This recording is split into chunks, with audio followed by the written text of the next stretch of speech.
اور ایک دفعہ موسیٰ علیہ السلام نے کہا ارنی انظر الی، یا اللہ میں تھوڑی سی جھلک دکھا، کہ لن ترانی، بڑی شدت کے ہرگز نہیں۔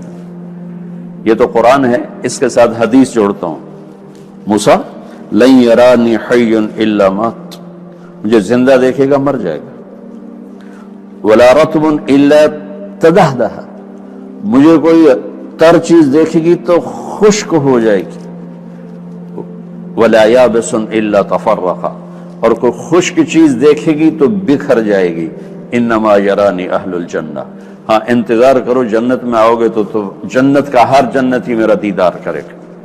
لا تنام اعینہم ولا یبلی ثیابہم، نہ ان کی آنکھوں پہ کبھی نیند آئے گی، نہ ان کے کبھی کپڑے میلے ہوں گے، نہ ان کی جوانی پہ فنا کا کوئی امر آئے گا۔ اور میرے نبی نے فرمایا کہ موسیٰ علیہ السلام لاڈلے نبی تھے، لاڈلے، اللہ سے ضد کر لیتے تھے۔ اگر بھائی یہ موسیٰ ہی کی ہمت تھی جو کہہ گیا نہیں میں نے تو پھر بھی دیکھنا ہے، ہماری ہمت نہیں تھی کہ ہم کہتے کہ نہیں میں نے پھر بھی دیکھنا ہے، کہ نہیں یا اللہ میں تھوڑا جائے تھوڑا جائے۔ اللہ کہا ٹھیک ہے پھر میں ادھر تجلی ڈالتا ہوں، وہ پہاڑ سے آئے گا تو بھی سہ جائے گا۔ فلما تجلی ربہ للجبل جعلہ دکا وخر موسیٰ صعقا، جب وہ پہاڑ پہ تجلی پڑی تو پہاڑ تو ریت ہو گیا اور موسیٰ علیہ السلام بے ہوش ہو کے گر گئے۔ لیکن اپنے حبیب کو اللہ نے زمین سے اٹھا کر ساتوں آسمان پار کروا دی، اور سدرۃ المنتہا پہ جبریل کی آج کی لینگویج میں کہنے لگے جی میرے پاس تو ویزا کوئی نہیں، آگے تو میرے پاس ویزا کوئی نہیں، میں تو اتنا بھی آگے گیا تو جل کے راکھ ہو جاؤں گا۔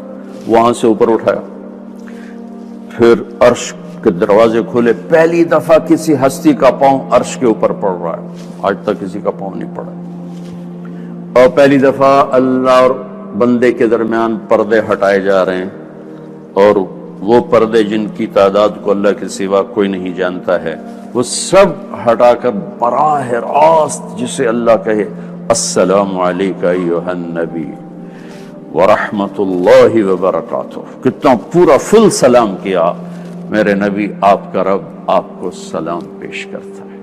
وہ کیا ہستی ہیں، وہ کیا علم ہے، سارے علم کی انتہا اللہ ہے، سارے علم کی انتہا اللہ ہے۔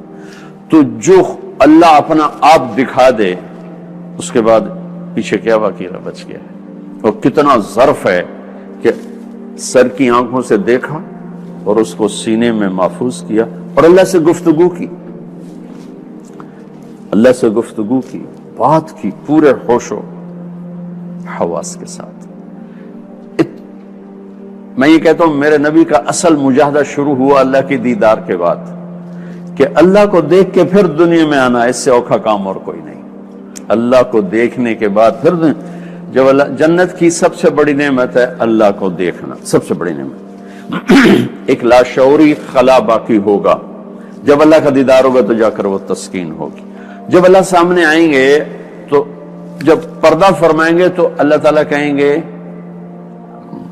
کہ چلو بھائی مجلس ختم، کہیں گے نہیں یا اللہ مہربانی بس تو ہمیں اپنا دیدار کراتا رہے، تو اللہ تعالیٰ فرمائیں گے جنت میں جاؤ گا، ہمیں جنت نہیں چاہیے، تو کراچی کی کیا حیثیت، وہ کہیں گے ہمیں جنت نہیں چاہیے، ہمیں تجھے دیکھنا ہے، تجھے دیکھنا ہے۔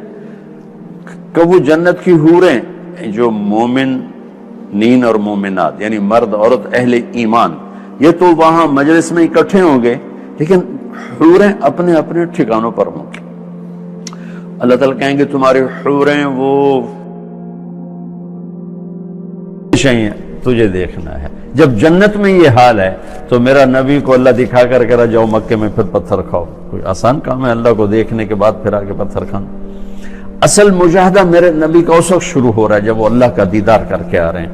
یہ اللہ کی ذات کا علم اترا میرے نبی کی ذات پر، پھر میرے نبی کو اللہ نے کیسی آنکھ عطا فرمائی۔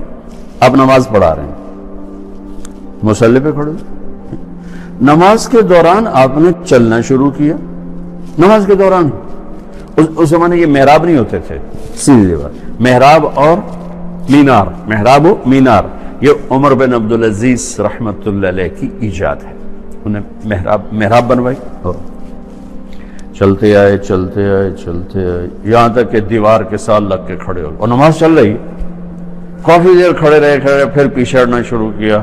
اب پہلی صف والے تو دیکھ رہے ہیں کہ یہ کیا ہو رہا ہے، پچھلوں کو پتہ نہیں چلا ہے، ہٹتے گئے اور آ کر اپنے کھڑے ہوئے۔ جب سلام پھیرا تو آپ نے صحابہ نے عرض کی یا رسول اللہ، یہ آپ نے کیا کیا؟ نماز کے دوران آگے پیچھے یہ کیا کیا؟ سبحان، جنت کی بیس ہے ساتواں آسمان اور اس کی چھت ہے اللہ تعالیٰ کا عرش، اور پھر وہ اس سے باہر، چونکہ عرش ساتویں آسمان سے بڑا ہے، باہر نکلا ہوا ہے، تو جنت نیچے سے ہی جیسے وہ لینٹر ڈال کے آگے کر دیتے ہیں، تو جنت نیچے سے ساتویں آسمان سے باہر نکلی ہوئی ہے اور اوپر عرش کے نیچے ہے، تو عرش اتنی بڑی مخلوق ہے کہ ایک روایت میں آتا ہے کہ عرش کے ایک کونے کے نیچے کونا ایک سمندر جس میں ایک موج جو اٹھتی ہے تو 7 زمین آسمان کے برابر ہوتی ہے۔ پتہ نہیں اللہ نے کیا ہوا۔ ایک تو موسیٰ علیہ السلام نے کہا یا اللہ تم نے کہا تھا زمین آسمان سے کہ میری مانو، یہ مان گئے، اگر یہ کہتے ایسے نہیں مننی تو کیا کرتا؟ کہ میں ایک جانور چھوڑتا کھا جاتا، ایک جانور چھوڑتا 7 زمین آسمان کھا جاتا۔ یا اللہ این تلک الدابہ، وہ جانور ہے کہاں؟ تو اللہ کہا فی مرج من مروجی، وہ میری چراگاہوں میں چل رہا ہے۔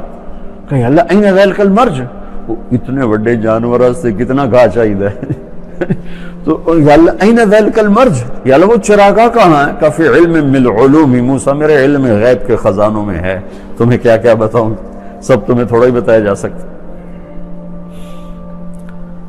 تو اتنا بڑا عرش جس کے نیچے، اور 7واں آسمان اس کی بنیاد۔ اب میرے نبی مسجد نبی میں کھڑے ہوئے ہیں اور آپ کہہ رہے ہیں کہ میں آگے اس لیے بڑھا کہ میں نے جنت کو دیکھا، میرے اللہ نے مجھے جنت دکھائی اور جنت میں انگوروں کے گچھوں کو لٹکے ہوئے دیکھا، تو میں ان کو دیکھتے دیکھتے آگے چلے گئے، آگے دیوار آگے میں کھڑا ہو گیا۔